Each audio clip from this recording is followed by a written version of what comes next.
For some time, filming was big on this island, and the Manx made much money. Famous names came here to film. For Stiff Upper Lips, a comedy, Peter Ustinov was here, amongst others, and Castletown Railway Station was employed. Take this running. There you go. Yeah. Okay, rehearsing and background action. And action! You could feel the pulse beat a little quicker. Not your own pulse, of course, but then we were packed quite tightly as the railway station shot was rehearsed and rehearsed.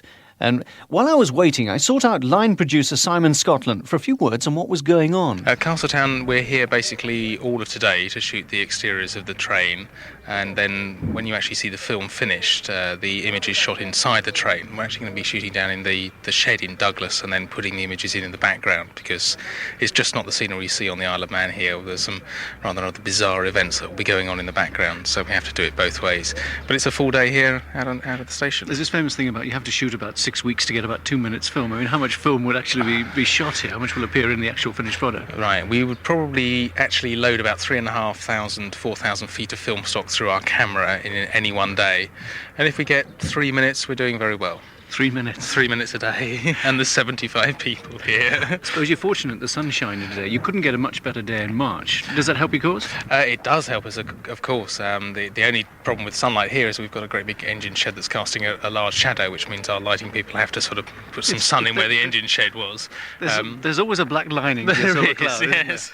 The only other thing we've been told about is it rains on the Isle of Man for 16 days on average in March, and we've been here about 2 weeks and it hasn't rained yet. It is unusual, I have to tell you. You were up early this morning. I was talking to one or two of the local actors here. They were up at 6. I think you started filming about 7, was it?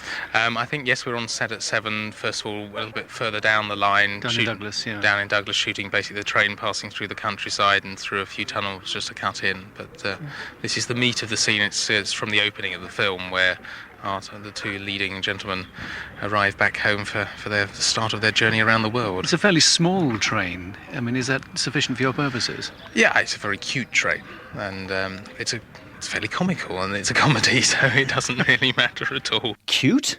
Now, filming is a complicated business, and you have to be disciplined when you're around the cameras and they start rolling. Shh. Pardon?